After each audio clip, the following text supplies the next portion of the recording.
Hello, we are GlobeProf Consulting Network and we are going to present our ideas of how Mr. Rayat Gupta, Managing Director of McKinsey&Company, can manage knowledge sharing inside his organization in a more efficient way. We are going to cover McKinsey&Company's background, its problems and possible solutions, and the importance of atmosphere inside the organization. The beginning of McKinsey & Company started in 1926 with the invention of management consulting. By 1996, the company became a highly successful $1.8 billion consulting firm.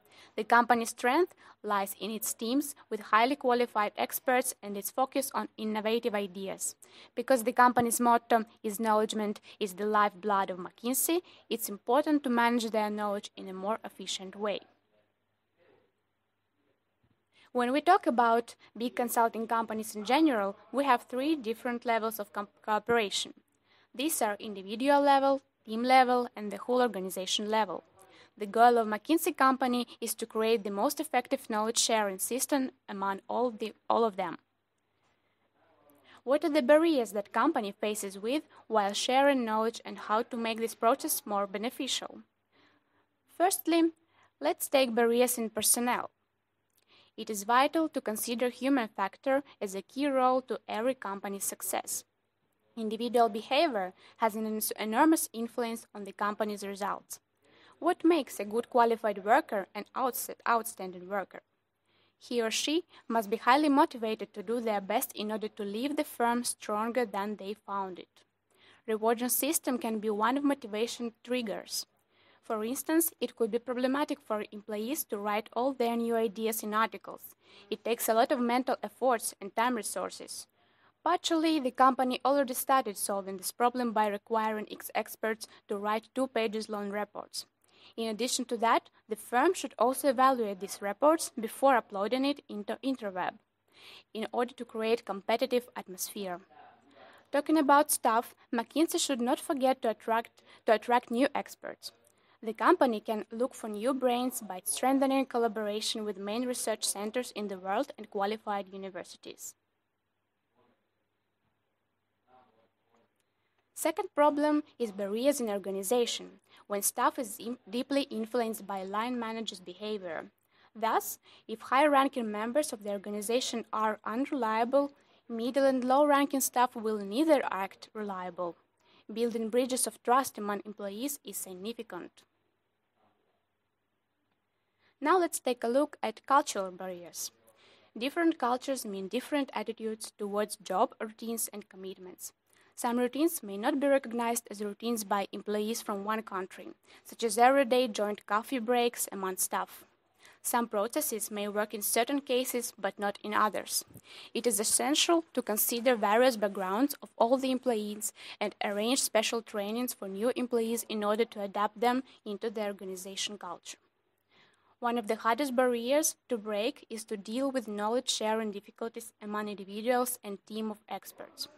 Here we talk about difficulties in understanding the content of the issue. In case of any questions, there should be direct contacting opportunities.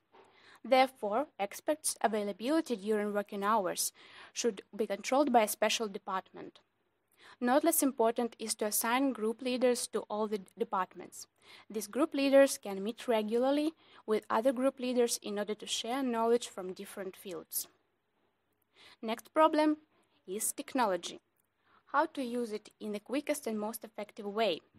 At a certain point, the platform contains simply too much information. This creates difficulties for the employees and different departments to find right information. The aim is to make the interweb easier to use, as easy as to open a fridge.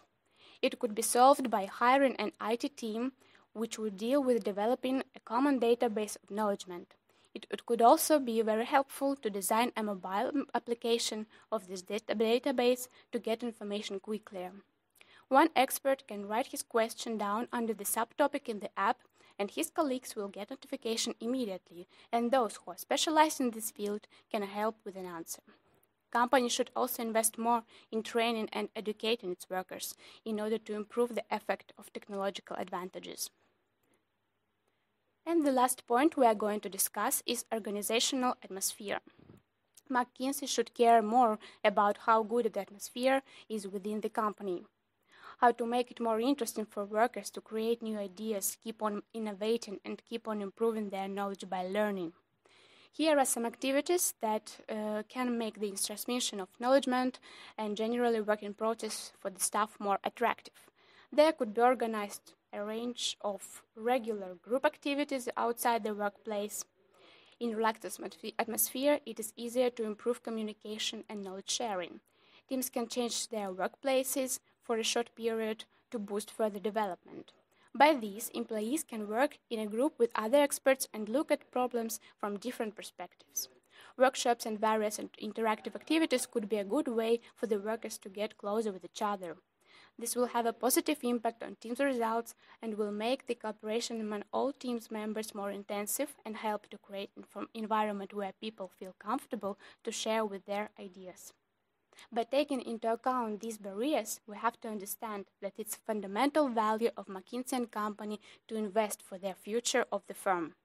Working in these directions should help McKinsey&Company organize knowledge inside the organization in a more workable and beneficial way, which would let them serve their customers better. Their profit will increase as long as the quality of the service will improve. Thank you for your attention.